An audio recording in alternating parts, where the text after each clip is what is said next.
Wala po tayong ibang maaasahan ngayon na maglalabas ng katotohanan kundi tayong mga mamamayan din.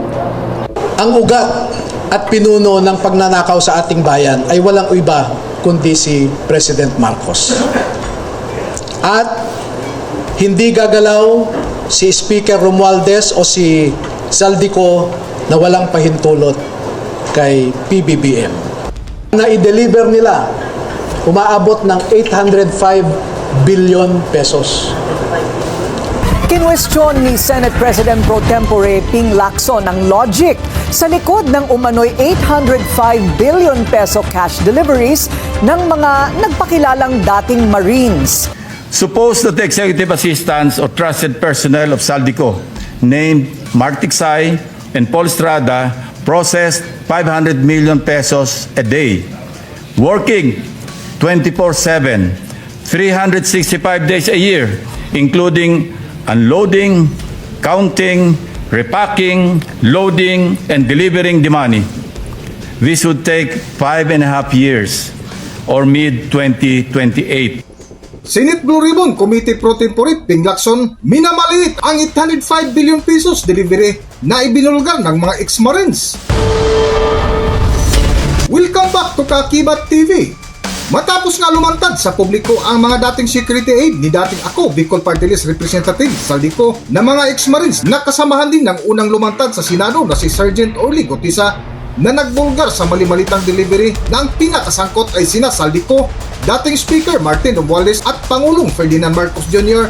na di umano tumanggap ng bilyong-bilyong piso na kickback na nagsimula sa kontrobersya ng flood control projects na naitala ang pinakamalaking nakawan sa kasaysayan ng Pilipinas ng kasalukuyang administrasyon ni Pangulong Ferdinand Marcos Jr. na ayon nga sa ibinulgar ng tumayong abogado ng mga ex-Marines na si Atty. Levy Baligod ay aabot ng 805 billion pesos ang nailabas na delivery papunta sa iba't ibang personalidad. Wala po tayong ibang maaasahan ngayon na maglalabas ng katotohanan kundi tayong mga mamamayan din. Hindi natin maaasahan ang nasa gobyerno ngayon na ilabas ang buong katotohanan na walang pinagtatakpan. Ngayon po ay lumabas ang mga dating kasamahan ni Master Sergeant Orly Gutesa sa trabaho bilang security consultant o security personnel ni dating Congressman Zaldi Esco. Ang mga sundalong ito ay wala na sa serbisyo. Ngunit ang nasabi nila sa akin, ito ang marahil na huling labanan na kanilang papasukin at gusto nilang magpakasundalo sa ating bayan. Tuloy-tuloy pa rin ang laban sa matinding korupsyon sa gobyerno na halos trilyong pisong pondo ang umano'y napunta sa bulsa ng malalaking tao sa gobyerno. Yan ay matapos ang matapang na paglantad sa publiko ng 18 na dating mga sundalong Marines na kasamahan ni Master Sergeant Orly Gutesa at nagturo kay Pangulong Ferdinand Marcos Jr., dating House Speaker Martin Romualdez at dating ako Bicol Party List Representative Zaldico bilang mastermind sa flood control scam. Ang ugat at pinuno ng pagnanakaw sa ating bayan ay walang iba kundi si President Marcos. At hindi gagalaw si Speaker Romualdez o si Zaldico na walang pahintulot kay PBBM. Ibinunyag din sa presscon na umaabot sa 805 billion pesos ang deliveries ng mali-malitang basura o pera mula sa umano'y ninakaw mula sa pera ng bayan. Na i-deliver nila umaabot ng 805 billion pesos. Nung Napoles, tens of millions lang o billions, no? Pero ngayon, trilyones.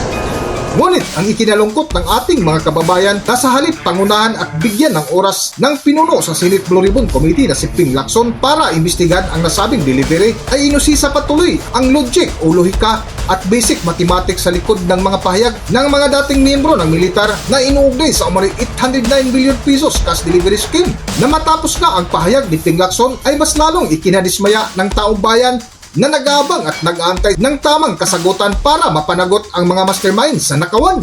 Para sa buong kwento, narito ating panoorin at pakinggan ang video na tila pagaywang-gaywang at inilis ni Senador Ping Lacson ang kwento. Narito ang video. Basic math o basic myth? Kinwestiyon ni Senate President Pro Tempore Ping Lacson ang logic sa likod ng umano'y 805 billion peso cash deliveries ng mga nagpakilalang dating Marines. Ang detalye sa agenda report ni Hannah T. Humigit kumulang 5 taon ang aabutin para makumpleto ang pag-iimpake, pagkakarga at paghahatid ng 805 billion pesos. Yan ang tila basic math na palag ni Senate Blue Ribbon Committee Chair Ping Lacson sa mga paratang ng umano'y 18 ex-Marines kaugnay ng sinabi nilang cash deliveries. Anya, kung 2023 daw sila nag-umpisa sa pagliligpit ng pera, malamang ay hindi pa tapos ang deliveries ngayon. Suppose that the executive assistants or trusted personnel of Saldico, named Mark Tiksay and Paul Estrada, processed 500 million pesos a day, working 24/7, 365 days a year, including unloading, counting, repacking, loading, and delivering the money. This would take 5.5 years or mid-2028.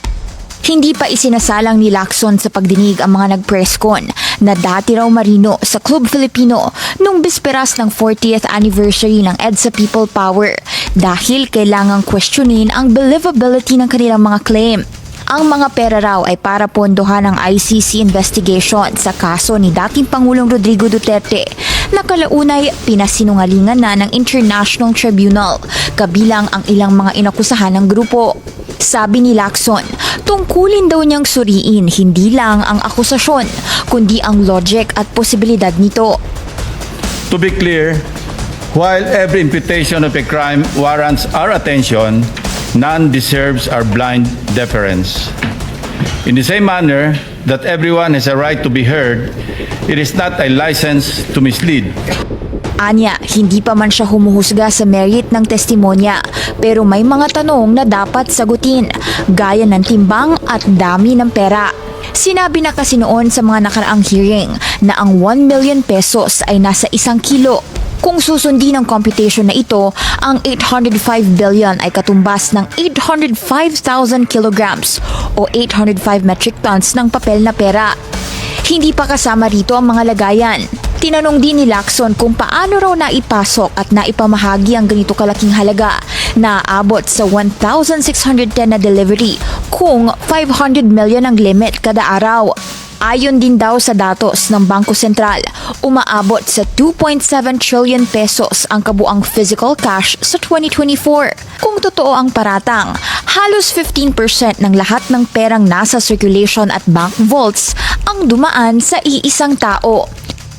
Pray tell, Mr. President, if their statements appear to be demonstratively false and physically impossible to accomplish, wouldn't convening a hearing effectively validate and dignify this information?